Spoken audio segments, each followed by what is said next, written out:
ኢንፎርሜሽን ደረጃ እንሰማ ነበር። አንዴም በእርግጥ ከኢንሳ ካምፕ እያለን እናውቀዋለን። በዚህ ልክ ግን ይሆናል ብለን አላሰብንምና እጅግ ባየው ነው ነገር በጣም ተደምመናል። ጉብኝታችን በጣም ደስ የሚል ጉብኝት ነው። አይ ቲንክ ለመጀመሪያ ጊዜ ነው እንደዚህ አይነት ጉብኝት ሶስት በተቋሙን አውቃለሁ። አርቲፊሻል ኢንተለጀንስ አጠቃላይ ከተቋማችንም በተለይ ከኤፍፒ አፕ እና ኤስፒኤስኤስ ጋር ካሉት ነገሮችን ለማየት ብዙ ጊዜ ድሉ አለኝ። ነገር ግን በእንደዚህ አይነት የተደራጀ መስሎ አልተሰማኝም። የነበረው ነገር ሳየው በጣም የገረመኝ ሞር ከፖሊስ ስራዎች አንጻር ደግሞ የሚያግዙ በርካታ ነገሮች እንዳሉበት ተረድቻለሁ። በአፍሪካ የመጀመሪያው ስማርት ፖሊስ ስቴሽን ሆነ የፖሊስን ተቋም በጣም ከፍ ያደረገ የስራ አፈጻጸሙ ከፍ ያደረገ ስራ ነው። ኤፍፒአይም አሁን ዛሬ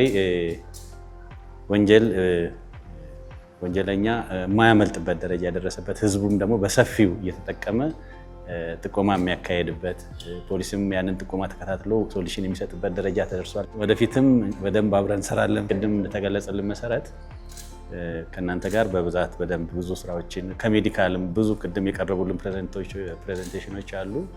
ከነሱም እንግዲህ አብረን የምንጠቀማቸው ብዙ ይኖራሉና ወደፊት አብረን እንሰራለን ብዬ አስባለሁ። ሲስተሞቹ ለተለያዩ የወንጀል ድርጊቶች ወይም ጥቆማዎች በእነዚህ አፖች ይመጣሉ። በዛ መሰረት እያንዳንዳቸው ኬዞቻቸው ጠንተው የሚፈለገው ደረጃ ላይ እንዲደርሱ ያግዛል ማለት ነው። ምክንያቱም በቀላሉ በሰው ብቻ ከሚደረገው ይልቅ ኖርማል እንደገና ደግሞ አጋዥ ሆኑ የምናገኛቸው ነገሮች ናቸው የሚሆኑትና የበለጠ እንዲሳለጥ የአጠቃላይ ሴፍ የሆነ ማህበረሰብ እንዲፈጠርና ስማርት ሲቲ እየተገነባ ስለሆነ ያለውም ከዛ አንጻር ብዙ ድጋፎች እና ብዙ ጥቅሞች ያደርጋሉ። ሞር የወንጀል መከላከል አቅማቸውን ደግሞ በደንብ ይጨምራል።